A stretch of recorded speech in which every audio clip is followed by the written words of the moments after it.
Bonjour Madeleine Erström, on est dans ton atelier, donc on va faire un petit échange, un petit entretien à propos de la question de l'écoute.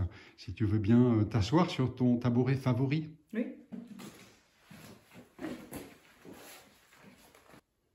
Tu relèves les empreintes sonores des lieux à mes côtés et on te voit travailler à deux mains sans regarder tes feuilles de papier souvent. Tu portes des lunettes noires qui évoquent parfois une personne aveugle. Est-ce que je me trompe ou bien est-ce que ça correspond à une logique, à une histoire? Et si oui, est-ce que tu peux nous dire quelle est cette histoire? J'ai les yeux bleus, je suis très sensible à la lumière et au soleil, donc je porte des lunettes noires très souvent. Quand je dessine effectivement à deux mains parce qu'une main ne suffit pas. Donc deux mains c'est bien, trois mains ça aurait été encore mieux.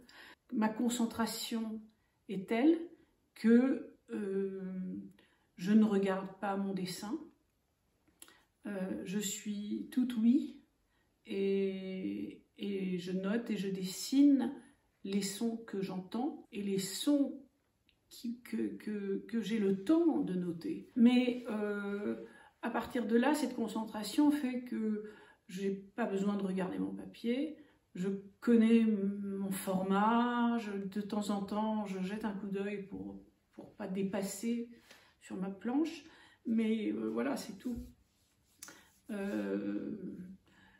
Après, si on veut parler d'anecdotes, on peut le faire, mais je ne sais pas si c'est très intéressant. Mais j'ai travaillé effectivement un certain temps à aider une personne aveugle. Et donc on partait bras dessus, bras dessous dans la ville avec nos lunettes noires. Et on parlait peinture, parce qu'elle m'a raconté comment elle voyait, elle, la peinture. Alors, c'était une femme qui avait un compagnon qui régulièrement, ils allaient au musée ou dans des galeries, et devant les tableaux, il lui dessinait dans le dos avec son doigt les formes, et en racontant des couleurs, des choses. Et elle apprécie beaucoup les visites au musée. Et elle adorait la peinture, en fait. Elle a acheté des tableaux d'artistes ouais, que je connais, qui sont connus. Est-ce qu'on peut, comme tu le fais, à la fois écouter les sons et les dessiner? Alors pour moi, le travail de l'artiste, c'est l'observation. L'observation, c'est avoir les yeux toujours aux aguets, regarder, comparer les formes, les tailles, les distances. Et dans le travail que je fais au niveau des relevés sonores, ce n'est plus du tout ça. Et c'est ça qui est intéressant. Et en même temps, c'est tout mon travail à moi que j'ai dans mes mains, dans mes pattes, depuis des dizaines d'années. En fait, il évolue autrement, mais par une autre manière de concevoir les choses totalement, mais par les sons. C'est une écoute, c'est l'écoute. C'est l'écoute dans la grande concentration. Je peux fermer mes yeux, je ne suis pas... J'ai besoin d'avoir la concentration auditive. Et cette écoute, cette concentration auditive, est-elle compatible avec le dessin? Oui, je crois, oui. Mais c'est très intéressant. Ça a développé des choses en moi, forcément, dans mon travail à l'atelier aussi. Et curieusement aussi, par rapport à tous nos relevés, il y a des découvertes, il y a des choses qui se passent, qui se transforment. Tu travailles à deux mains. Est-ce que tu es devenu ambidextre? Je crois que j'ai toujours été un peu. J'ai toujours fait un peu des exercices je dirais, d'échauffement dans mon atelier, par période où je perds le fil des choses, où j'ai un creux ou quelque chose comme ça. Je reprends certains exercices, faire mon autoportrait, travailler à deux mains, faire des choses toutes simples comme ça. Tu disais que pour le dessin, tu es dans l'observation de ce que tu vois. Et là, tu es dans l'observation de ce que tu entends. Qu'est-ce que ça change? Tel qu'on imagine quelqu'un qui dessine, par exemple, un portrait ou un bâtiment. C'est là, l'observation, elle est là. Ce qui se passe après, en fait, c'est tout un travail dans l'imaginaire, et c'est observer son imaginaire. C'est être dans son observation intérieure, interne. Et là, c'est encore autre chose. Et c'est des choses qui se croisent et qui se mêlent. Parce qu'on ne peut pas être que dans un imaginaire. Donc il y a toujours une partie du réel qui rentre en jeu. Être à l'écoute et dessiner uniquement ce qu'on entend, et bien effectivement, il vaut mieux fermer les yeux, se mettre des lunettes noires, mettre un sac sur la tête.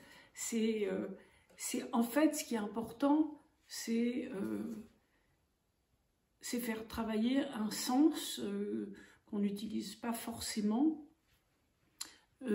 quand on est dans son travail artistique, du point de vue visuel. Bien qu'il y ait beaucoup d'artistes qui travaillent avec beaucoup de musique, des sons, qui donnent le rythme à leurs travaux.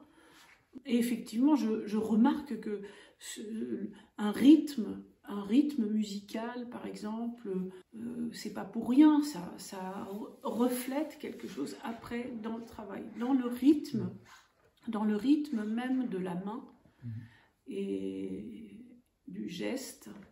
Dessiner, c'est dessiner sa pensée, c'est un dessin, D-E-2-S-E-I-N, c'est un plan de réflexion.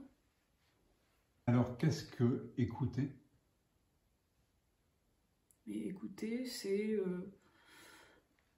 s'écouter, déjà. Et c'est écouter le monde autour de soi et percevoir les choses, sentir ce qu'il y a de plus important. Moi, je suis, quand je dessine le son d'une petite mouche qui passe derrière ma nuque, ou un train qui passe et qui est bruyant, les deux sont importants. Et ça, c'est quelque chose que je découvre en dessinant les sons. Il t'arrive souvent de dessiner les sons en marchant, en déambulation, en quelque sorte. Comment est-ce que tu peux dessiner en marchant? Quand je fais des dessins déambulatoires, ce sont des dessins que je compose.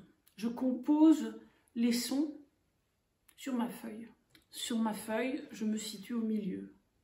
Et les sons qui viennent de devant sont au-dessus, ceux à droite, gauche, derrière, enfin voilà.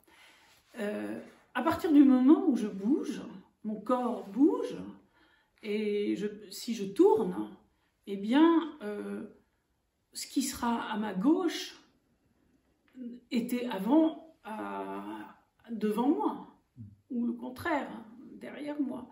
En déambulant, je le fais au fur et à mesure de mon dessin. Et je ne regarde pas trop mon dessin, puisque je ne suis pas vraiment à regarder mon travail pendant que je fais les relevés. Mais malgré tout, je sais où j'en suis quand même à peu près. On a vu aussi que tu es capable de dessiner en marchant tout en produisant des sons, notamment avec des bracelets de clochettes attachés à chacun de tes deux pieds.